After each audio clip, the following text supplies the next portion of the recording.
But I wanted to transition into somebody who unfortunately had a lot of talent and got into some bad situation. Miguel Mata, he was a trainer. He was a fighter under your tutelage. He was a Golden Glove fighter. He ended up losing, I believe, in the semifinals the year I was training with you. And this kid was very talented, very dedicated, smart kid, but he also was a gang member. He was a member of the Trinitarios, which those who don't know are a Dominican gang, and he got into a situation where you want to tell the story instead? Yeah, so I mean, you know what? It's unfortunate because I didn't know that he was a Trinitario. I didn't know he was a gang member. You know what's unfortunate? I know, and I'm older now. I'm in my 30s, so I regret it now because I'm a grown man. But at the time, I looked at it like I'm not no snitch. Why I'm gonna tell his business to a cop, and now I'm getting him involved. But me now in my 30s, I would be saving this kid's life just by maybe you wouldn't even have taken. You would have just get him away. You would have just showed him a way to get out of it. Get out of it. But my idea was like, if I tell you, you're gonna get him arrested. Yeah. That was my thinking at the time. And it's understandable because a lot of guys didn't, even though that they were there and they liked us. A lot of people didn't trust us. Like, oh, you guys are cops. You guys, are, So it was like, But a lot of people was afraid of saying stuff. But So I'll say the story. So he got into a situation where he was involved in a shootout, and within the shootout, the wife of the Saudi Arabian prime minister or something like that. It was like a politician. Like a diplomat's wife. Diplomat's wife. Got shot in the process. He ends up getting arrested, getting 7 years, and deported out of the country. Yes. Talk to me how talented he was, and how much did your heart break when you found out he was a gang member and he was involved in such crime? So these are the stories that we, or the situations that we want to get involved with, that we wanted at the time get involved with, and because that's what saved me. Boxing saved me, took me out of the streets. If I wasn't boxing, I would have been. I don't know where. If I could tell you right now, I probably wouldn't even be. I would have not been here right now. You would have been in jail. I would have been in jail, dead, or hanging out in the streets. I'll be honest, because I was growing up around thugs. So and I was at one point I'm like I wanted to get involved, and so. Boxing saved my life, and I say I have to be able to save people's lives. So.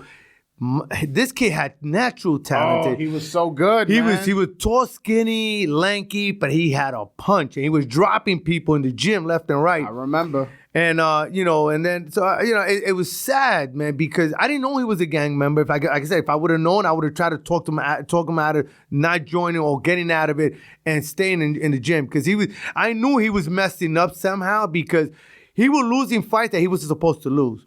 And that's because he was in training properly. He was hanging out, maybe staying out late. But, there was fights that he would lose that he shouldn't have been losing. And he didn't lose, man. He lost like maybe one or two fights at top. And what's unfortunate? Like a week before he got into that shooting, he told me, he's like, because he wanted to get out. He was like, yo, bro, but getting out isn't as easy as just putting you in your 2 weeks notice, But he said that. One of the rules in the Trinitarios is that if you fix your life and you're doing something positive and you want to leave, that they'll let you go. That they actually So he said that he was gonna have a meeting with like a higher up, and he was gonna explain to him that he wanted to get out because he was pursuing boxing. Yeah. And I was like, yo, and once he told me that, I was like, yo, that's the route to go, bro. That's the route to go. I think that's what you should do. And he's like, yo, next week we're gonna meet. It's like on Saturday, and then. Yeah, I don't remember when it was, but let's say it was Thursday. I have no idea. Yo, the next day, boom, I'm like, yo, what the hell? Yeah. And that's when I heard that, I couldn't believe it. I was like, wait, who? Miguel? What? Miguel? Like Miguel Mata? You sure we talking about the same guy? That was my exact word. Because I didn't think Miguel. He didn't look the type. He didn't look like he had it in. And he was quiet. He didn't look the type. But, respectful, nice. Yes. It broke my heart, man, because he threw his whole life away, man. Yeah, and he got deported, and you were trying to get him back into boxing. I was trying to get him back into boxing over there. I put him in contact with one of my boys that's over there. He was training. He actually fought a couple of fights, but unfortunately, in the Dominican Republic, it's a little tougher than here. So, he has to survive. He has to work to survive. And And unfortunately, he quit boxing again. So he's working, trying to. Do you know what he does for a living now? I'm not sure what he's doing. No, Okay. I haven't talked to him for a minute, but I got to stay in touch with him. Yeah, man. Because I used to stay in touch with him. I was still, just because he.